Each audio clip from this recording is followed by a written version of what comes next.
August 19th, 1944. Wehrmacht Headquarters, East Prussia.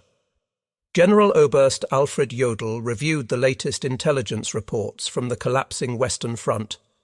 His staff had calculated the mathematics of Allied supply lines stretching over 400 miles from the Normandy beaches to Patton's spearheading Third Army.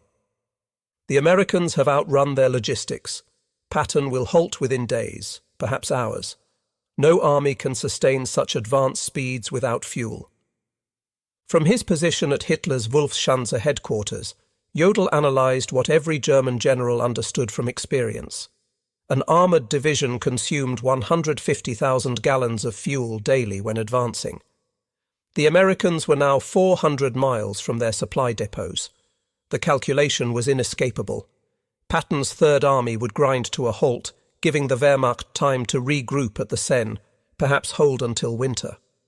What Jodl didn't know was that 125 miles away, 5,958 trucks were already rolling eastward in an endless convoy, headlights blazing in defiance of military doctrine, carrying 12,500 tons of supplies every 24 hours. The Red Ball Express, a logistics operation so audacious that German military science had never conceived it possible, was about to shatter every assumption about mechanized warfare. Within 72 hours, Patton's supposedly immobilized tanks would crash through German positions at the Seine. Within a week, they would liberate Paris. Within a month, they would stand at the German border. The Wehrmacht's finest military minds were about to receive a lesson in American logistics that would redefine their understanding of modern warfare. Delivered by 23,000 truck drivers, 75% of them African American, who turned a one-way highway system into the most efficient military supply line in history. The German General Staff's confidence in American logistical failure stemmed from decades of military experience and recent observations. The Wehrmacht had pioneered blitzkrieg, revolutionized combined arms warfare, and understood intimately the tyranny of supply lines. Their own campaigns had repeatedly stalled when logistics failed to keep pace with tactical success. In Russia, the Wehrmacht's advance had foundered not from Soviet resistance initially, but from the simple inability to supply forces across vast distances. German trucks broke down on Russian roads. Horse-drawn wagons, still 80% of German military transport, couldn't match the speed of panzer spearheads. Railway gauge differences meant supplies piled up hundreds of miles from the front. General der Panzertruppe Heinrich von Luttwitz, who would command 47 Panzer Corps from September 1944, had written in July, "The Americans face the same logistical impossibility we faced in Russia. Their mechanical advantage becomes a disadvantage. Machines require fuel, ammunition, parts. They have advanced 400 miles in 30 days. History teaches us what comes next: paralysis." German intelligence meticulously tracked American consumption rates. A single Sherman tank burned 0.5 miles per gallon on roads, far worse cross-country. An infantry division required 700 tons of supplies daily. An armoured division needed 1,000 tons. Patton commanded 12 divisions advancing on a 60-mile front. The mathematics seemed irrefutable. 12,000 tons daily, transported 400 miles from the beaches over damaged roads, through a transportation network the Germans had systematically destroyed during their retreat. General Major Siegfried Westphal, who would become Chief of Staff to Field Marshal von Rundstedt in September, calculated on August 20th, "Even if the Americans possessed unlimited trucks, which they don't, and perfect roads, which they don't, and no mechanical failures, which is impossible, they still couldn't sustain Patton's advance more than another 48 hours. Physical laws cannot be violated, not even by American industry." At 2 p.m. on August 25, 1944, in a requisitioned French chateau near Lessay, Lieutenant Colonel Laurent Ayres of the Motor Transport Service faced a room full of sceptical officers. The math they presented was stark. Patton's Third Army was consuming supplies faster than any army in history, advancing at speeds that defied all logistical planning. Traditional supply methods, railway transport, scheduled convoys, depot-to-depot distribution, had collapsed under the strain. "Gentlemen," Ayres announced, "we're going to create a one-way highway from Cherbourg and the beaches to the front lines. Every vehicle will run 20 hours out of 24. No stopping except for gas and emergencies. We'll move 12,500 tons daily minimum." The name came from railway terminology. A red ball freight was an express shipment that took priority over everything else. The Red Ball Express would operate on the same principle: absolute priority, no delays, no exceptions. The technical specifications defied German military doctrine. 2 parallel one-way highways, one for loaded trucks going forward, one for empties returning. 24-hour operations with headlights blazing, abandoning blackout discipline. No stop policy except for fuel and mechanical failure. 5-minute convoy intervals, maintaining 35 miles per hour average speed. Mobile maintenance units every 50 miles. MP checkpoints removing any vehicle below 25 miles per hour. Colonel Charles O. Thrasher, commanding the advanced section of ADSEC, Advanced Section Communications Zone, reviewed the projected numbers. "We need 140 truck companies, 5,958 vehicles minimum, operating at 90% availability. That's impossible by any logistics textbook ever written." Yet within 36 hours, the impossible was operational. On August 26, 1944, drivers from the 3916 Quartermaster Truck Company climbed into their GMC CCKW 2.5-ton trucks, nicknamed the Deuce and A Half, loaded with 105mm artillery shells bound for Patton's guns at Melun, 300 miles east. The demographic composition of the Red Ball Express would have stunned German racial theorists. Of the 23,000 drivers who would eventually operate the route, approximately 75% were African American soldiers, serving in a still segregated army. These men, who couldn't eat in white restaurants or use white facilities in much of America, were keeping the most celebrated white general's army in motion. The drivers developed their own culture within hours. They painted slogans on their trucks: Patton's Blood Bank, Hitler, Here We Come, Detroit to Berlin Express. They created their own traffic rules. Slower vehicles pulled off immediately, mechanical failures were pushed into ditches. Any truck below 20 miles per hour was considered a roadblock. By August 28th, German reconnaissance units began reporting something unprecedented. Units from Aufklärungsabteilung 116 radioed from positions overlooking the main Red Ball route. Continuous vehicle column, headlights visible for 20 kilometers, no spacing, no blackout discipline. Estimate 1,000 vehicles per hour. Americans have abandoned all military precaution. This violated everything German military doctrine taught. Headlights at night invited air attack. Continuous columns presented perfect artillery targets. No spacing between vehicles meant a single disabled truck could halt an entire convoy. Yet the Americans seemed unconcerned. General Lieutenant Edgar Feuchtinger, commanding the 21st Panzer Division, personally observed the Red Ball Express from concealed positions on August 30th. His report to Army Group B headquarters reflected growing alarm. "The enemy operates a supply system beyond our comprehension. Vehicles pass at 30-second intervals, day and night, without pause. They don't hide, don't disperse, don't follow any rules we understand. It's not military science, it's mass production applied to warfare." What the Germans couldn't understand was that American logistics operated on different principles entirely. Where German doctrine emphasized concealment, Americans relied on volume. Where Germans conserved vehicles, Americans assumed 20% mechanical failure and planned accordingly. Where Germans followed strict military procedure, Americans improvised continuously.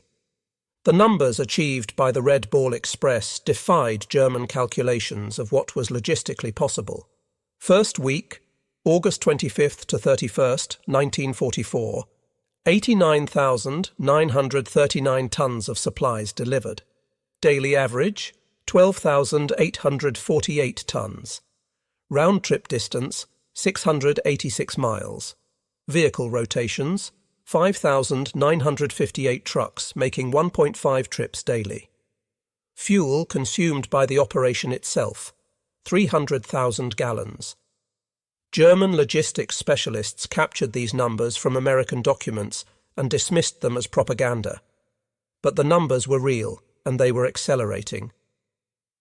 By September 5th, the Red Ball Express had established a rhythm that seemed impossible to German logistics officers who still relied on horse-drawn wagons for 80% of their transport. Convoys departed every 5 minutes from the western terminus. Average convoy, 67 vehicles. Load per vehicle, 5 tons standard, 7 tons frequent overload. Time to cover 350 miles one way, 14 hours average. Turnaround time at each end, 2 hours. Vehicles in constant motion, 5,000 at any given moment. The Red Ball Express generated innovations hourly as drivers and mechanics solved problems German military science considered insurmountable. When trucks broke down, approximately 1,800 daily, mobile maintenance units performed repairs on the roadside. Mechanics developed a triage system, 15 minutes to fix or push it off the road. Parts were cannibalized from vehicles deemed unrepairable. Engines were swapped in 45 minutes using mobile cranes. When the designated Red Ball route became congested, drivers created alternate paths. They commandeered French buses to move personnel and free up trucks for cargo. They borrowed German vehicles, painting them olive drab and pressing them into service.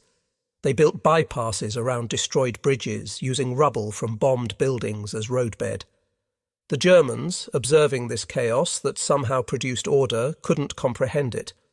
German logistics doctrine emphasized careful planning, maintenance schedules, and proper procedures. The Americans violated every principle, yet their system accelerated rather than collapsed.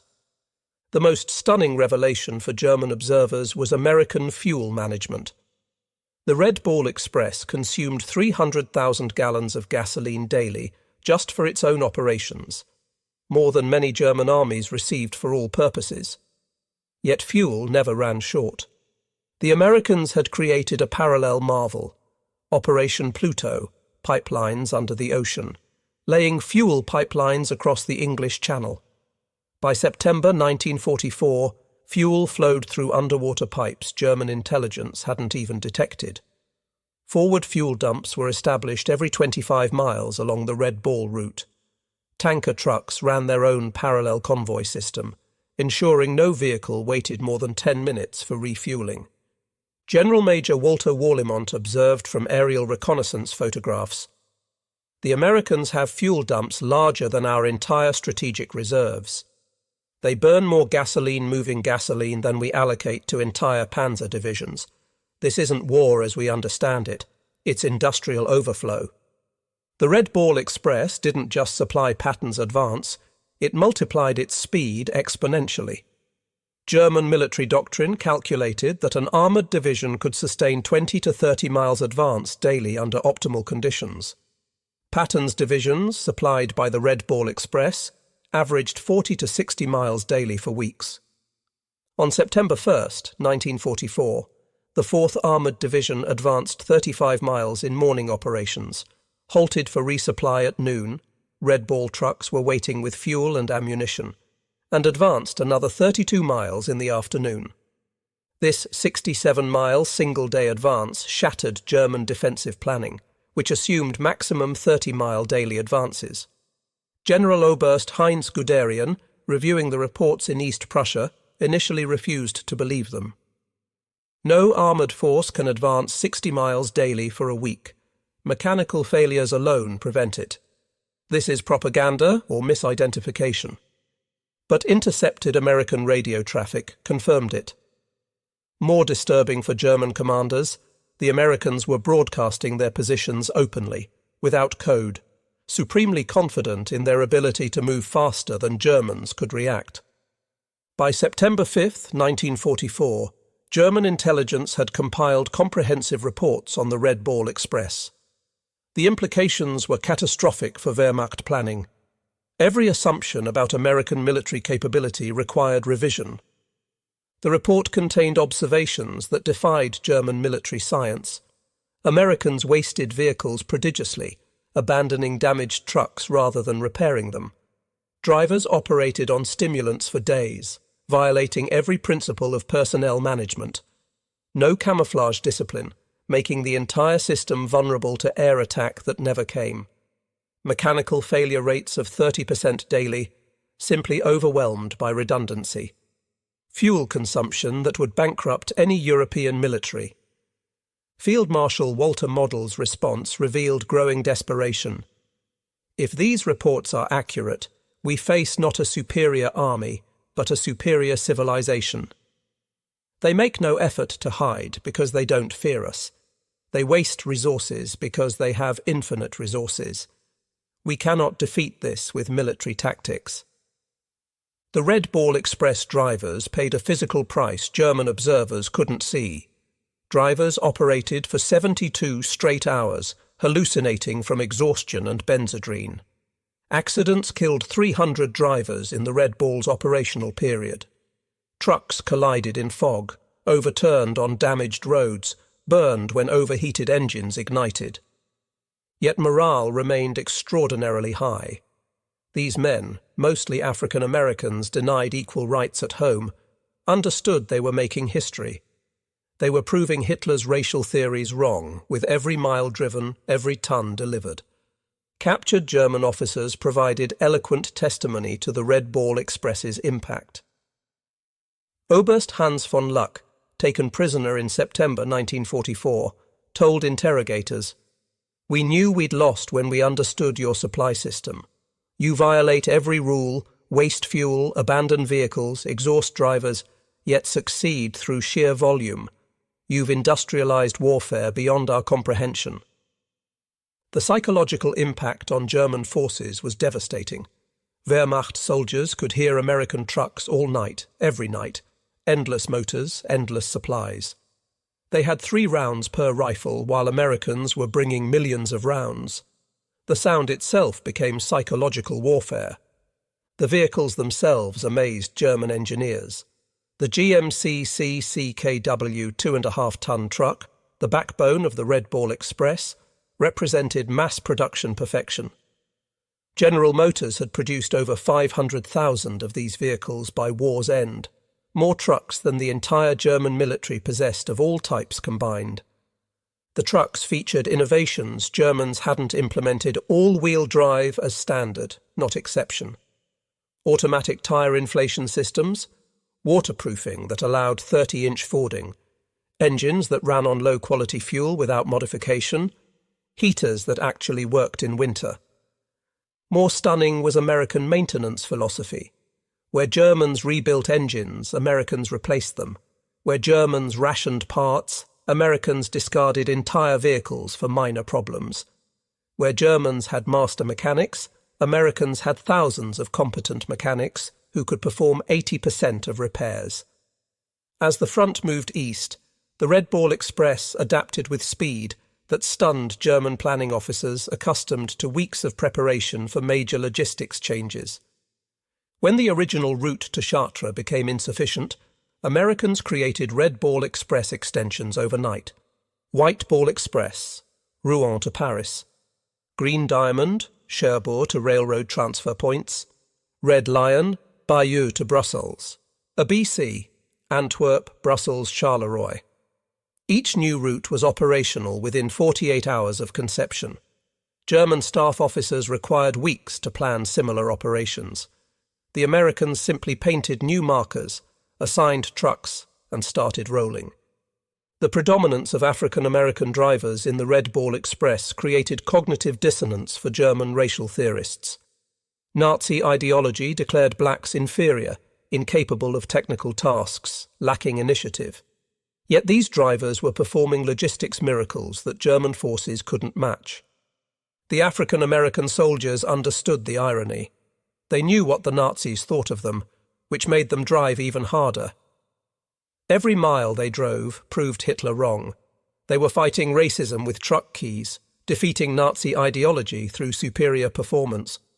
Some German prisoners, forced to load Red Ball trucks as labourers, found their worldview shattered by working alongside African-American sergeants who calculated weight distributions faster than German engineers, who spoke better English than German English instructors, who treated prisoners fairly despite everything Nazi propaganda had told them about racial behaviour. The Red Ball Express required infrastructure Germans deemed impossible to create under combat conditions. Engineers built or reinforced 40 bridges, created 15 major fuel depots, established 26 maintenance stations, and constructed 8 temporary cities for drivers, all while the operation was running. The bridge at Mante had been destroyed by German engineers specifically to halt American logistics. The Wehrmacht calculated replacement would require 6 weeks minimum. American engineers built a temporary bridge in 14 hours, while Red Ball convoys detoured only 8 miles on hastily bulldozed bypass roads. German engineers observed American construction methods with amazement. No planning meetings, no detailed blueprints, just immediate action. They built faster than Germans could destroy, created infrastructure that appeared overnight in French fields. One Red Ball Express achievement particularly stunned German artillery officers: ammunition supply rates that exceeded their highest theoretical calculations. American artillery units fired without restriction, a luxury no German unit had enjoyed since 1942. During the reduction of Metz fortifications in September 1944, the XX Corps artillery fired 100,000 rounds in 24 hours. The Red Ball Express delivered every round, plus 20% surplus. German artillery defending Metz was rationed to 50 rounds per gun per day. The disparity was overwhelming. American guns fired continuously for hours, while German artillery officers calculated that such bombardments required 50 truckloads of ammunition per hour. The Red Ball provided it without pause. The Red Ball Express consumed vehicles at rates that would have paralysed any other military. By late September, mechanical attrition reached staggering proportions: average vehicle life, 10,000 miles, normal, 30,000. Daily deadline rate, 30% of all vehicles. Engines replaced, 500 weekly. Tyres consumed, 10,000 weekly. Total vehicles destroyed or abandoned, 5,000 plus. Yet the operation never slowed. American production had anticipated such losses. Ships arrived weekly at French ports carrying hundreds of new trucks. Replacement drivers were trained in 2 days and thrown into convoys. German calculations showed Americans destroying more trucks weekly than the Wehrmacht possessed in France. Yet their transport capacity increased rather than decreased. They had achieved something Germans thought impossible: logistics faster than consumption. French civilians along the Red Ball route witnessed American abundance that contradicted years of German occupation scarcity. The psychological impact on occupied populations was immediate and profound. The Red Ball Express drivers, particularly African Americans, often shared their rations with French civilians despite regulations. Every stop children would gather, and drivers would give them chocolate, cigarettes, soap. The contrast with German occupation was stark. Americans gave away casually what Germans had rationed strictly. German intelligence reported the propaganda impact. French civilians now believe American victory inevitable. They cite the truck convoys as proof. Resistance activity has increased 400% along Red Ball routes. The population that accepted our occupation now actively opposes it. In early September 1944, the Red Ball Express faced its greatest challenge. Patton's Third Army had advanced so far that even the Red Ball struggled to maintain supply rates. The round trip now exceeded 700 miles. Drivers were collapsing, vehicles were disintegrating. German intelligence detected the strain. General der Panzertruppe Hasso von Manteuffel reported September 8th. American supply lines show signs of collapse. Convoy intervals have increased from 5 to 15 minutes. Vehicle speed has decreased. This is our opportunity. But American adaptability again surprised the Germans. Within 72 hours, the Red Ball Express reorganized. Created intermediate transfer points, cutting individual runs to 350 miles. Implemented driver rotation systems. Established forward maintenance bases. Doubled the number of assigned vehicles. By September 12th, tonnage delivery had actually increased. The crisis that should have halted Patton only made the system stronger. Supplementing the Red Ball Express, Americans implemented another logistics solution Germans deemed impossible: large-scale aerial supply. C-47 transport aircraft began delivering critical supplies directly to forward units, each aircraft carrying 3 tons. On September 16, 1944, Wehrmacht observers counted 900 transport flights in a single day, delivering 2,700 tons by air. The Luftwaffe, at its peak, had managed 300 tons daily to Stalingrad, and considered that a maximum effort. The Americans used transport aircraft like trucks, no fighter escort concerns, no fuel limitations. They assumed losses and overwhelmed them with numbers. The Wehrmacht couldn't compete with this industrial arithmetic. The Red Ball Express operated under command principles that violated German military hierarchy. Junior officers made decisions reserved for generals in the Wehrmacht. Sergeants commanded operations larger than German colonels managed. This decentralization baffled German observers. American logistics operated without apparent central control. Every lieutenant acted like a general, every sergeant like a colonel. Chaos should have resulted. Instead, they achieved efficiency the Wehrmacht couldn't match with rigid hierarchy. By October 1944, advancing railheads began to reduce Red Ball Express requirements. The operation that was supposed to last 10 days had continued for 82 days, delivering 412,000 tons of supplies over 122 million ton-miles. German commanders, now fighting on their own borders, reflected on what they had witnessed. Field Marshal Model wrote in his final report, "We were not defeated by American tanks or planes primarily. We were defeated by American trucks." The Red Ball Express proved that in modern war, logistics is strategy. The transition to rail transport was itself a marvel. American railroad engineers had reconstructed 1,000 miles of destroyed French rail lines while the Red Ball was running. They laid new track faster than Germans had destroyed it, often using captured German rail equipment.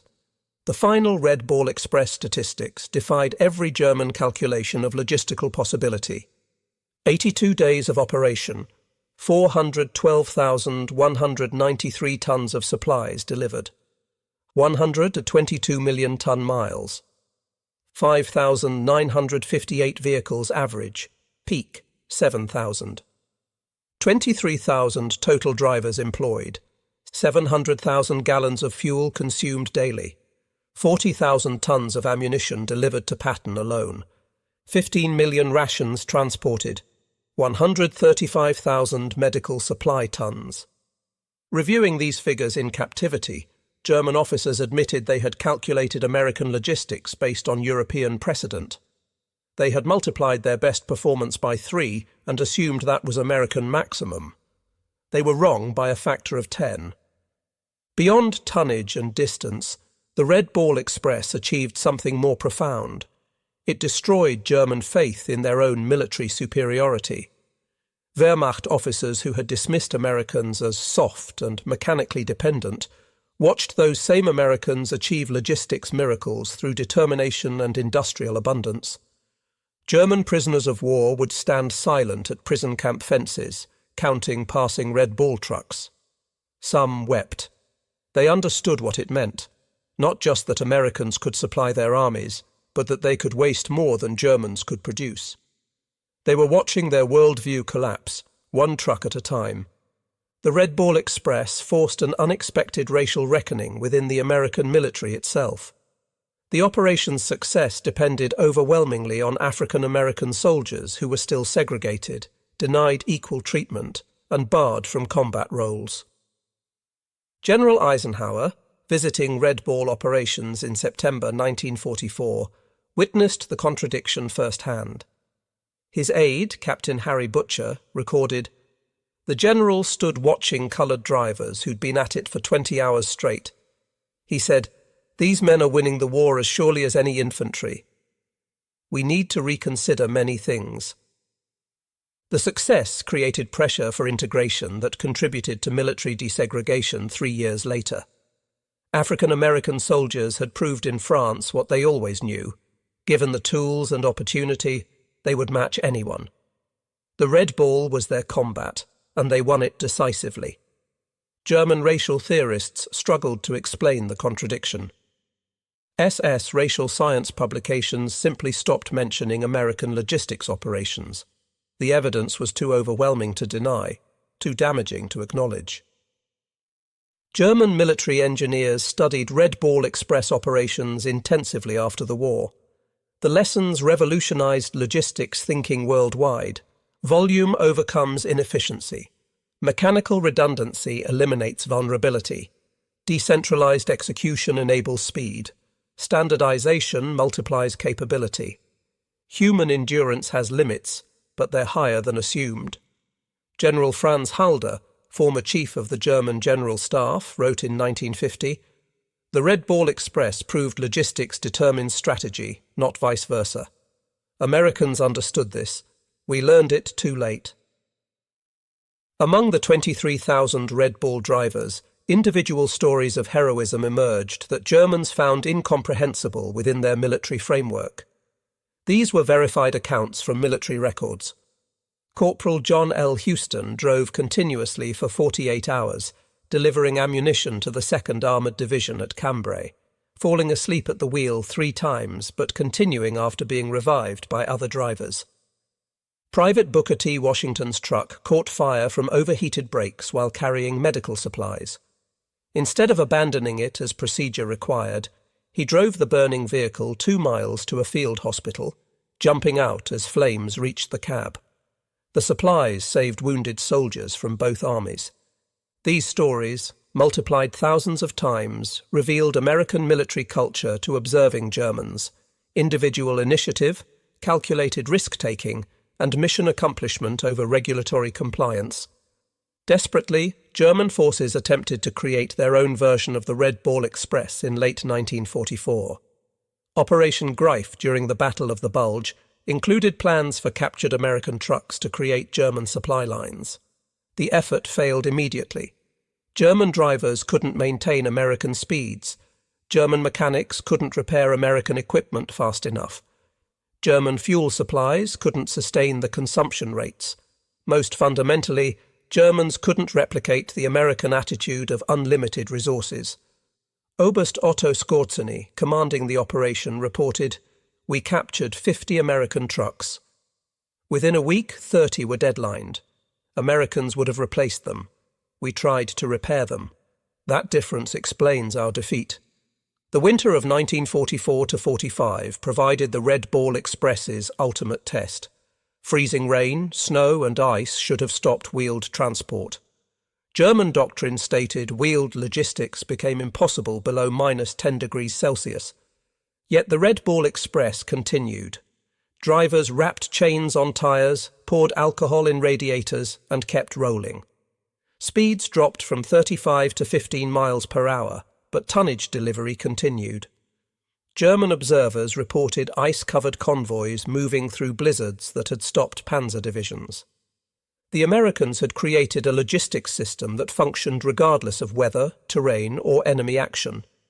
It wasn't elegant or efficient by German standards, but it was unstoppable. In May 1945, captured German logistics officers were required to study Red Ball Express operations for historical records. Their conclusions were unanimous and devastating to German military pride. General der Infanterie Friedrich Schulz summarized, The Red Ball Express represents warfare we never imagined. Americans created a temporary civilization, thousands of men, thousands of vehicles, millions of tons of supplies, that existed only to feed armies, then dissolved when no longer needed. We built permanent infrastructure over years. They created superior temporary systems in days. The most insightful analysis came from General Oberst Heinz Guderian, father of German armoured warfare. We invented blitzkrieg but never solved its fundamental limitation, logistics. Americans solved it through industrial excess we deemed impossible. The Red Ball Express was not a supply line, but a flowing river of material that drowned our forces.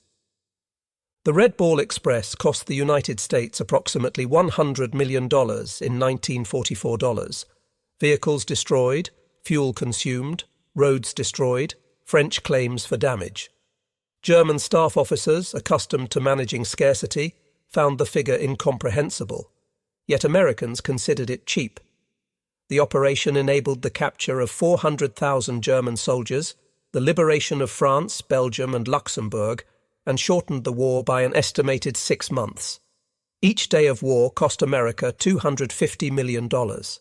The Red Ball Express paid for itself in a single day of shortened conflict. Lieutenant General John C. H. Lee, commanding logistics for the European theatre, stated, "We wore out 5,000 trucks and 23,000 men to destroy the German army in France. In any previous war, that would be catastrophic losses. In American industrial war, it's acceptable overhead." An unexpected consequence of the Red Ball Express was the revolutionary impact on post-war civilian logistics.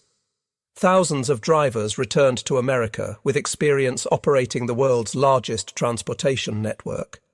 These veterans founded trucking companies, designed interstate highways, and created the modern American logistics industry. Companies like Yellow Freight, Roadway, and Consolidated Freightways were started by Red Ball veterans who applied military logistics to civilian commerce. They had learned in France that volume beats efficiency, speed beats perfection, and if you can keep trucks rolling 24 hours, you can move the world. Military historians universally recognize the Red Ball Express as the decisive logistics operation of the European theatre. Without it, Patton's advance stops, Paris falls weeks later, and German forces successfully establish winter defensive lines. The operation validated American military doctrine that emphasized logistics over tactics. While German officers studied Clausewitz and battlefield maneuver, Americans studied Detroit assembly lines and railroad timetables. The Red Ball Express demonstrated that in modern warfare, the ability to supply forces determines victory more than tactical brilliance. On September 15, 1944, Field Marshal Gerd von Rundstedt, Supreme German Commander in the West, received comprehensive intelligence on the Red Ball Express. After studying the reports for hours, he summoned his staff. "Gentlemen," he announced, "we face something beyond military solution. The Americans have created a supply system that makes distance irrelevant. Our strategy assumed their culminating point, where advancing forces outrun supplies. That point doesn't exist. They have revolutionized warfare, and we are fighting the last war." His operations officer, Oberst Hans Speidel, suggested interdicting the Red Ball routes with the remaining Luftwaffe. Von Rundstedt's response revealed complete understanding. "With what shall we interdict? They have 6,000 trucks. If we destroy 1,000, which we cannot, they'll replace them in a week. We'd need to destroy 200 trucks daily just to match their production. We don't have 200 aircraft total." Behind the statistics were human stories that revealed American character to German observers. Drivers who hadn't slept for 3 days refusing relief because their trucks might not make it through. Mechanics working in freezing rain to keep convoys rolling. Teenagers lying about their age to drive trucks. Such stories, multiplied throughout the operation, created a mythology that demoralized German forces. The Americans were not soft as propaganda claimed. They drove themselves harder than Germans drove horses, But they did it voluntarily, not from fear. This made them more dangerous than German doctrine had understood. The Red Ball Express became unintentional propaganda more powerful than any planned operation. German soldiers could hear the convoys at night, endless streams of motors that never stopped. The sound itself became psychological warfare. German units reported hearing ghost convoys that demoralized troops as effectively as actual logistics. The knowledge that Americans had unlimited supplies while Germans rationed their last ammunition created despair that undermined combat effectiveness. American psychological warfare units recognized the impact. They began broadcasting truck engine sounds toward German lines when actual convoys weren't present. German units reported these phantom convoys as real, demonstrating the psychological damage the Red Ball Express had inflicted. In November 1944, with rail lines partially restored, the Red Ball Express was officially discontinued. But its methods had revolutionized military logistics permanently. The concept of continuous, high-volume, wasteful but effective supply became American military doctrine. The final innovation was the speed of dissolution. The massive operation, 23,000 men, 6,000 vehicles, hundreds of installations, disappeared in 72 hours. Troops reassigned, vehicles redistributed, routes returned to civilian use. Germans required months to create smaller operations and years to dissolve them.